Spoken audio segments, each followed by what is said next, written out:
कि इस वीडियो में हम सीखेंगे हिंदी से इंग्लिश मतलब इंग्लिश कैसे पढ़ें। ठीक है, इंग्लिश को पढ़ना और लिखना दोनों तरीके से मैं आपको बताने वाला हूँ कैसे पढ़ें।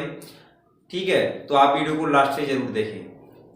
देखिए यहाँ पे लिखा है, यदि ए के आगे कोई कॉन्सोनेंट हो और अंत में ई आए तो ए का उच्चारण ए और ई का उच्चारण नहीं होता है।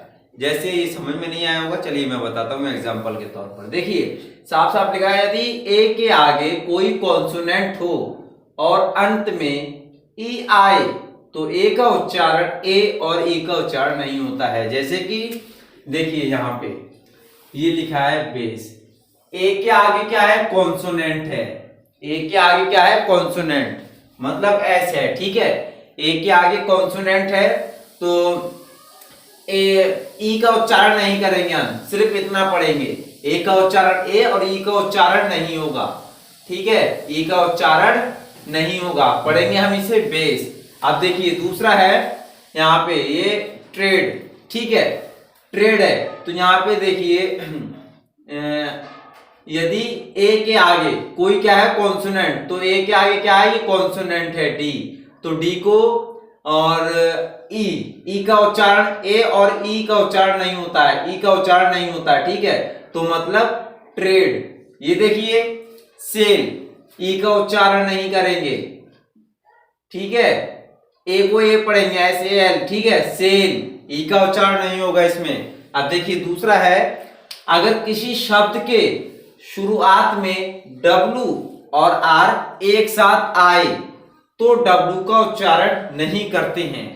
जैसे बताता हूं, अगर आपको कोई वाक्य में शुरू में डब्लू और आर दिखे तो डब्लू का उच्चारण नहीं होगा, मतलब डब्लू की आवाज नहीं निकलेगी। डब्लू को नहीं पढ़ेंगे हम, लिखा हुआ होगा लेकिन डब्लू को हम नहीं पढ़ेंगे। जैसे कि ये देखिए ये लिखा है, शुरुआत में क्या है, डब्लू और आर है, शुरुआत में डब्लू और आर है यहाँ पे, तो डब्लू का उच्चारण हम नहीं करेंगे, डब्लू की आवाज हम नहीं निकालेंगे, सिर्फ इतना पढ़ेंगे हम। ये दिख रहा है आपको, सिर्फ इतना पढ़ेंगे। ठीक है, मतलब पढ़ेंगे रेस्ट।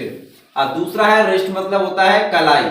ठीक है, अब यहाँ पे देखिए आपको यहाँ पर भी डब्लू और आर शुरुआत में दिख रही हैं, डब्लू और आर शुरुआत में है।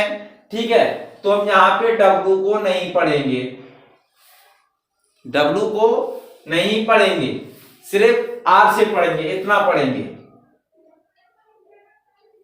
ठीक है, इधर इधर का पढ़ेंगे तो मतलब रॉन्ग, डब्लू की आवाज हम नहीं निकालेंगे, मतलब रॉन्ग, रॉन्ग मतलब गलत।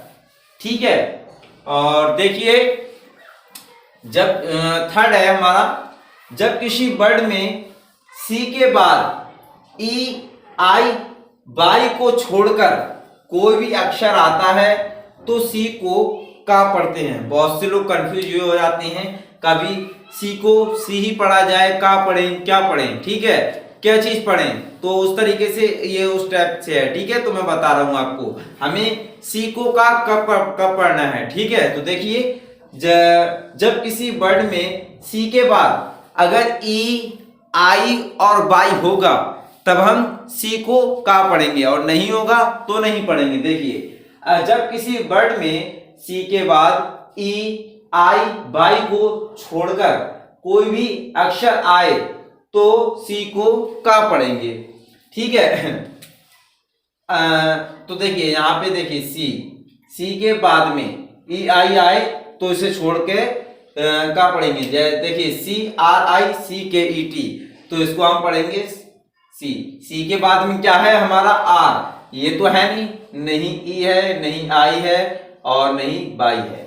ठीक है, इन तीनों में से कुछ नहीं है, तो यहाँ पे एक कॉन्सोनेंट है मतलब आर है, तो इसको हम का पढ़ेंगे, सी को हम का पढ़ेंगे, तभी इसको पढ़ेंगे हम क्रिकेट। ठीक है, ध्यान से समझना। अब देखिए दूसरा है, ये है यहाँ पे है सी, तो इसको हम का पढ़ेंगे, क्यों पढ़ेंगे, क्योंकि ई और आई बाई तो है नहीं हमारा, इसमें नहीं ई है, नहीं आई है, नहीं बाई है, तो क्या है एल। ठीक है, एल है तो इसको हम पढ़ेंगे क्लास, इसको हम का पढ़ेंगे। ठीक है, मतलब क्लास। अब देखिए तीसरा है कैट, सी के बाद में क्या है, ए है।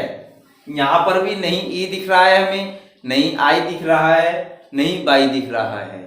ठीक है, तो हमें सी के बाद में क्या दिख रहा है, ए। तो इसको हम क्या पढ़ेंगे, क। ठीक है, मतलब इसको हम पढ़ेंगे कैट, CAT मतलब कैट।